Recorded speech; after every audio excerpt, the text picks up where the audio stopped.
Hello my fellow sausage fanciers, and it's means to an end again this week, and this one's a little bit different of course because we're in the middle of the Festival of the Lost. So before you start doing the quest run through, I'd recommend you stick your mask on. Not the one on your Fizzog in the real world, but the one that you wear in the Festival of the Lost. So pick your weapon and off you go, because of course it'll help you get candy and strange coins as well, and also cipher decoders, because we all need them for those bloody forest runs. Anyway, go to the Prismatic Recaster and get the ball rolling.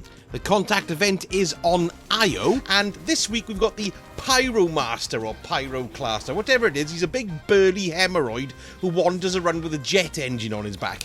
Now don't forget, in order to kill him, occasionally he'll put a big shield on. Now in order to deactivate the shield, you can see there's blights sort of hidden about the place. They're usually higher up than the old fat wobbling engine carrier, so you want to go up to those, kill the blights, that'll drop his shield, and then you can go in and smash his face in until he dies, and that should give you, well, one event will get you about halfway, so I'd say do 2 heroic contact events, and that'll get the first step of that done for you. Then we're on to those Umbral Traces again. Now this week there's of course 3 methods by which you can farm these Umbral Traces, and our 3 choices this week are Nightmare Hunts on the Moon, or we can do the Nightfall Ordeal, and this week it's the Corrupted, or of course you can do Crucible Control. The Nightfall Ordeal is the Corrupted strike, so let's face it, it's quite long and painful to do, and you'll probably need to do it twice, maybe 3 times if you're just going to stick to that particular aspect. But of course, you do get your cipher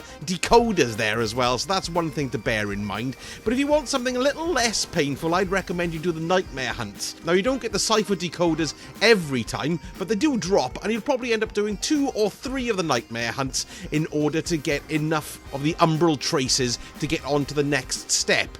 A little hint here for you as well, make sure you try and get as much damage on as many enemies as possible, because even if you get a slight amount of damage on them, when they killed, they will contribute to the Umbral Traces. So you might find you stick it on a bigger enemy and you don't kill him, but one of your teammates does in your fire team, then you'll get the Umbral Traces. But if you don't fire on them, then you're not going to get the Umbral Traces that you need. So bear that in mind. I've actually been sporting my Ruinous Effigy this week, which is really handy, because not only have you got, it's got a great range with the beam, but once you pick up the transmutation sphere and run around, you stick so much damage on anybody within the vicinity of the transmutation sphere that it does really help you pick up those Umbral Traces. So anyway, make sure you've got that on if you have it. And finally, of course, you've got Crucible Control. Now you get your main Umbral dumpage at the end of the match there, so you're looking at 2 or 3 matches, maybe even 4, depending on how you go. But I'm a PvE man myself, so I'll be doing the Nightmare Hunts. Right, okay, that's done. Then it's off to the Cradle for the final interference mission.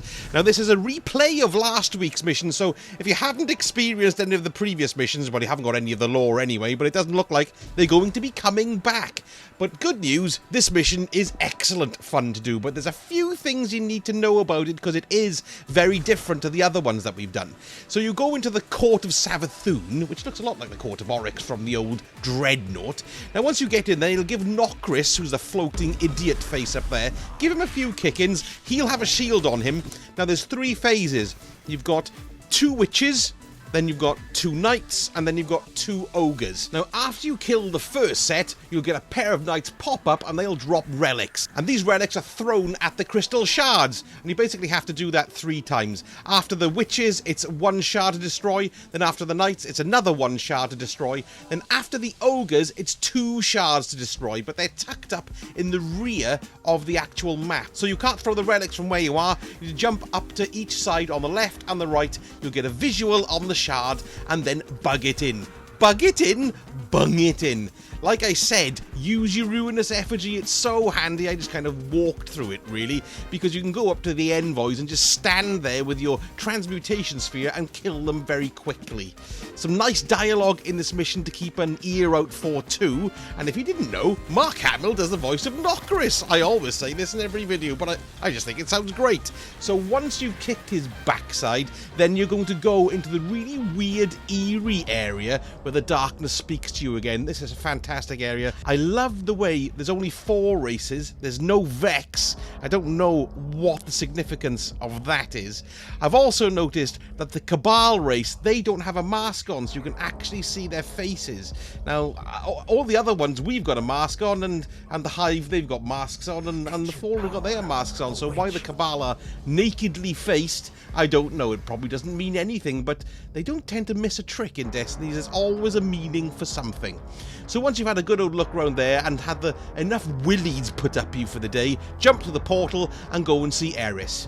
Now, something else to bear in mind, you'll notice that there's a massive timer here with Eris. So once you get your first reading of the lore from her, it counts down from 500. You can keep on talking to her and she'll go through all the previous lores from the past weeks, of which there have been quite a lot, don't you know? So that's something to bear in mind if you haven't gotten all the stuff. How are you all getting on your cipher decoders? Have you had enough to get the Ascendant lens yet? I've got an interesting theory on what that might be. Here's a video, go and have a look at it and see what you think, and then jabber out of the comments about how wrong I am. Right, that's enough means to an endage. I'm off now. Sausage out.